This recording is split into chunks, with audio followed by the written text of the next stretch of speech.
Cholesterol cholesterol એટલે શરીરમાં એક જાતની ચરબી ચરબી એટલે આના માટે આપણે એવું કહી શકીએ કે એક ફેટ કહીએ. હવે શરીરમાં જેટલી જરૂરિયાત હોય એટલી આ કોલેસ્ટ્રોલ એ શરીર બનાવતું જાય છે.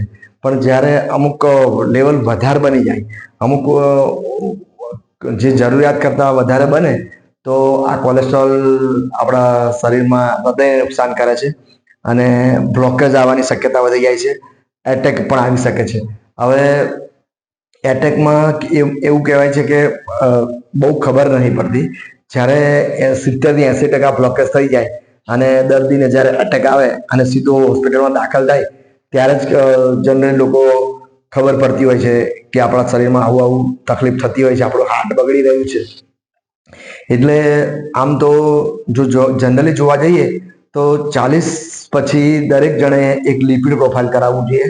અને કદાચ તમારા બીપી હોય, ડાયાબિટીસ હોય, હાઈપર અને હૃદયનું કોઈ તમારામાં રોગ હોય તો તમારે 6 મહિને લિપિડ પ્રોફાઇલ કરાવવું જોઈએ.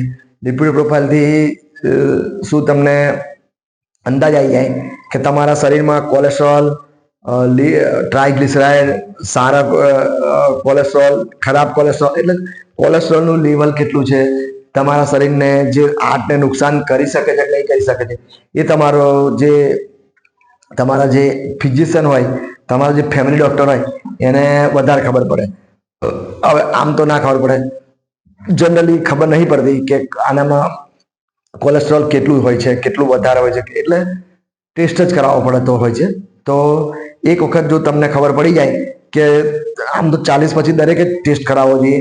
તમે મોટા હોય, થોડું શરીર વધારે હોય અને કોઈ રોગથી પીડાતા હોય, બીપી, ડાયાબિટીસ, કોઈ હાર્ટના પેશન્ટ હોય તો તમારે લિપિડ પ્રોફાઇલ 6 મહિને એક વખત કરાવી લેવું જોઈએ.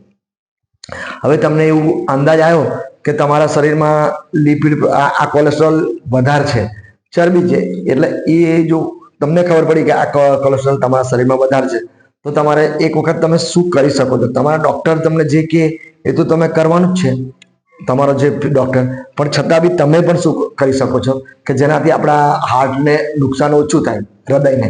તો કે એક તો તમે આ કોલેસ્ટ્રોલ આપણને મળે શામાંથી, તો એક તો જો આપણા શરીરમાં આપણું લીવર બનાવે છે એ તો આપણને ખબર છે. સારું, ચાલો બીજું છે એ પ્રાણીજન્ય જે આહાર છે, પ્રાણીઓમાંથી મળતું હોય છે, મોસ્ટ ઓફ પ્રાણીઓમાંથી જ મળતું હોય છે. અને પ્રાણીજન્ય આહાર એટલે કે જે માંસ, મટન હોય, પછી જે એવું નહીં કહેતા નોનવેજ ખાતા હોય જે લોકો, જે મરઘા, બકરા, કુકડા, મછલી, માંસ એટલે બધું માંસ મટનમાંથી જે ખાતા હોય એમને કોલેસ્ટ્રોલ બહારથી વધારાનું મળે, એ લોકો વધારાનું લે છે. હવે બીજું જઈએ તો જે પ્રાણીજન્ય આહાર એટલે કે પ્રાણીજન્ય આહાર તો થઈ ગયા. હવે પ્રાણીઓમાંથી બીજું દૂધ, દહીં, ઘી અને આગળની જે તમે બધી આઈટમો જે માવાથી બને છે એ, અને શું કહેવાય કે આ બધા જે પ્રાણીઓમાંથી જે મળતી આઈટમો છે ને એમાંથી મોસ્ટ ઓફ આ કોલેસ્ટ્રોલ મળતું હોય છે. એટલે જો આપણને એક વખત અંદાજ આવે કે આપણા શરીરમાં કોલેસ્ટ્રોલ લેવલ વધારે છે તો એટલીસ્ટ આપણે બીજું કશું ના કરી શકીએ, પણ આ પ્રાણીજન્ય આહાર છે ને એ બંધ કરી દઈએ. જે પ્રાણીઓ અને જે પ્રાણીઓમાંથી જે મળતું છે, જે ધારો કે દહીં, દૂધ તમારે ખાવું હોય તો શું માખણ, જે મલાઈ છે, મલાઈ એને કાઢીને જ ખવાય. દહીં બનાવવું તો એને કાઢીને ખાવો, ઘી બનાવો એટલે ઘી તો ના જ ખવાય કેમ કે તમારા શરીરમાં કોલેસ્ટ્રોલ લેવલ વધી ગયું છે. તો તમે એટલું કરી શકો છો કે દૂધ ને છાશ, દહીંનો ઉપયોગ કરી શકો છો, પણ એમાં પણ જે મલાઈ કાઢીને થોડું એને ફેટ વગરનું બનાવી શકો છો. તો આ રીતે તમારું એક કોલેસ્ટ્રોલ લેવલ તમે વધારે બનતું અટકાવી શકો છો. બીજું કે શરીર કેમ બનાવે છે, તો કે એક તો ચિંતા કરવાથી, તમે વધારે પડતી બિનજરૂર ચિંતા કરો તો પછી કદાચ કોઈ વ્યસન હોય, સ્મોકિંગ હોય, બીડી પીતા હોય, તમાકુ ખાતા હોય, શરાબ, આલ્કોહોલ પીતા હોય, એટલે એવું પણ વધારે પડતું જો ચાલતું હોય તો તમારું શરીર બનાવે વધારે. પછી તમારા શરીરમાં શું કે અમુક કસરત ના હોય એટલે બેઠાડું જીવન હોય, વર્ક તમે કરતા હોય. પહેલાના લોકો જે આ બધું ખાતા હતા અને એમને પચાવી નાખતા હતા કેમ કે એ પ્રમાણનું કામ કરતા હતા. એટલે કોઈ બી જગ્યાએ જવું હોય તો ચાલીને જાય, ચાલીને આવે, આમ કામકાજ થઈ જતું હતું. એટલે આવી બિનજરૂરી જે ફેટ શરીરમાં જાય ને એ પછી જતી હતી. જ્યારે અત્યારે આપણે શું કામકાજમાં બહુ ઓછું થઈ ગયું, ગાડીઓને વેહિકલ્સ વધારે વાપરીએ એટલે શું કે આ ચરબી આપણી પચે નહીં અને એ થરના થર જામતી જાય તો ઘણી વખત શું હાર્ટની નળીઓમાં બ્લોકેજ થવાની શક્યતા વધારે છે અને આપણને એટેક આવી શકે છે. તો આટલું કરી શકો. પછી બીજું તમે જે પ્રોસેસ આઈટમ છે, પ્રોસેસ આઈટમ એટલે જે કોઈ બી એવી આઈટમ કે જેને આપણે પડીકામાં રાખી શકીએ હોય, બીજા કોઈ બનાવી હોય, આપણે નેચરમાંથી ડાયરેક્ટ મળતી હોય એવું નહીં. ધારો કે આપણે શાકભાજી ને બધું આપણે ડાયરેક્ટ લઈએ, પણ આપણે પડીકા હોય, કોઈ ડેરી પ્રોડક્ટ્સ હોય, જે બધી બધી ડેરીઓની કંપનીમાં પેકિંગ વાળી પ્રોડક્ટ્સ હોય, જે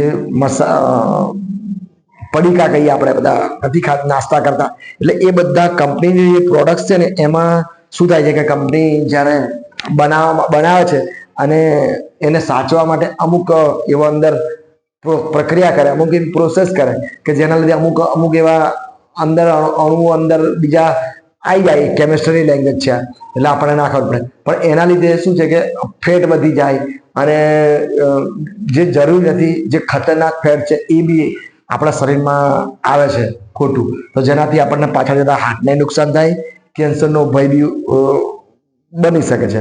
તો એટલે પ્રોસેસ થયેલી આઈટમો, જે કંપનીના પ્રોડક્ટ છે જેને સાચવી રાખીને આપણે ખાતા હોય એવું બંધ કરો.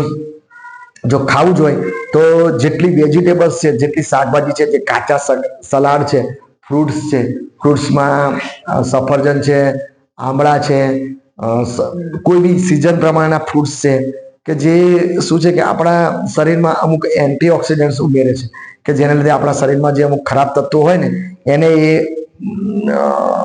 સારું કરવામાં ફાયદો કરે અથવા એને એ જે નુકસાન ના કરે એવા બનાવી દે કોષોને. તો એન્ટીઓક્સિડન્ટ્સ આ ફ્રૂટ્સમાંથી મળતા હોય. કાચા શાકભાજીમાં ગાજર, મૂળા, ટામેટા એ બી આપણી ડીશમાં હોવું જોઈએ.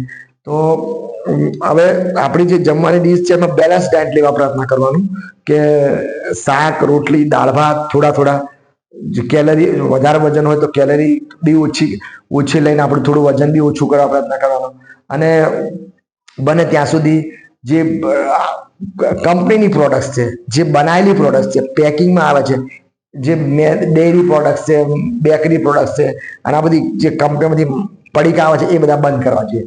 અને ફ્રૂટ્સ જે નેચરમાંથી આપણે કુદરતમાંથી ડાયરેક્ટ લઈ શકીએ, ફ્રૂટ્સ, કાચા સલાડ, તો વધારે ફાયદો થાય. અને બીજો થોડો નંબર છે કે આપણા જે ઘરમાં બનાવેલી વસ્તુઓ કે જેમાં આપણે શું ઓછું બધું એમાં બી આપણે બનાવીએ છીએ પણ બિનજરૂરી કચરો આપણે નાખતા નથી એટલે આપણને નુકસાન થવાનો ભય ઓછો રહે છે. તો હું માનું ત્યાં સુધી 40 વર્ષની ઉંમર પછી દરેક જણે એક વખત લિપિડ પ્રોફાઇલ કરાવવો જ જોઈએ. અને એનાથી જ આપણને આપણા શરીરમાં કોલેસ્ટ્રોલ, બીજી ટ્રાયગ્લિસરાઇડ અને આ ચરબીનું પ્રમાણ કેટલું છે, આપણે કેટલી ચરબી લેવી જોઈએ કે શું ના, એ કઈ બંધ કરવી જોઈએ આપણને ટેસ્ટ વગર નહીં ખબર પડે. કેમ કે જ્યારે આપણું 80% બ્લોકેજ થઈ જાય છે, જ્યારે આપણને એકદમ એટેક આવવાની તૈયારી હોય ત્યારે જ આપણને ખબર પડે છે, ત્યાં સુધી આપણને ખબર જ નથી પડતી. એટલે અમુક જો આપણે આપણા હૃદયને બચાવવું હોય તો અમુક ઉંમર ટેસ્ટ કરાવી લેવા જોઈએ. 40 પછી તમે જો હેવી વેટ હોય, વધારે વજન હોય, તમે કોઈ હાર્ટ પેશન્ટ હોય, બીપીના ગોળી લેતા હોય, ડાયાબિટીસની ગોળી લેતા હોય તો પછી લિપિડ પ્રોફાઇલ કરાવી લેવો જોઈએ. લિપિડ પ્રોફાઇલ જરૂરી છે, ભૂખ્યા પેટે કરાવવાનો હોય છે. અને એ પણ તમારા એમાં અમુક 3-4 ટેસ્ટો અંદર બનતા હોય છે. કયું લેવલ સારું, કયું લેવલ, એ બધું તમારો જે ફિઝિશિયન હોય, તમારો ફેમિલી ડૉક્ટર હોય એ નક્કી કરી શકશે, આપણાથી નક્કી ના થાય. એટલે તમારા ફેમિલી ડૉક્ટરના ટચમાં રહેવું, એક વખત આ લિપિડ પ્રોફાઇલ ટેસ્ટ કરાવશો તો જ ખબર પડશે કે કોલેસ્ટ્રોલ તમારું કેટલું તમારા શરીરમાં રહે છે. તમારા શરીરના લોહીમાં આ ચરબી વધારે તો નથી ને, કદાચ તમે કોઈ હાર્ટની બીમારીની નજીક તો નહીં જઈ જતા. અમુક લાંબો સમય પછી શું એટેક બી આવી શકે છે. આપણા દેશમાં એટેકના ઘણા, આપણા આજુબાજુ બી ઘણા લોકો એટેકથી મરે છે. તો ટેસ્ટ જરૂરી છે, લિપિડ પ્રોફાઇલ, અને જાણવું પણ જરૂરી છે.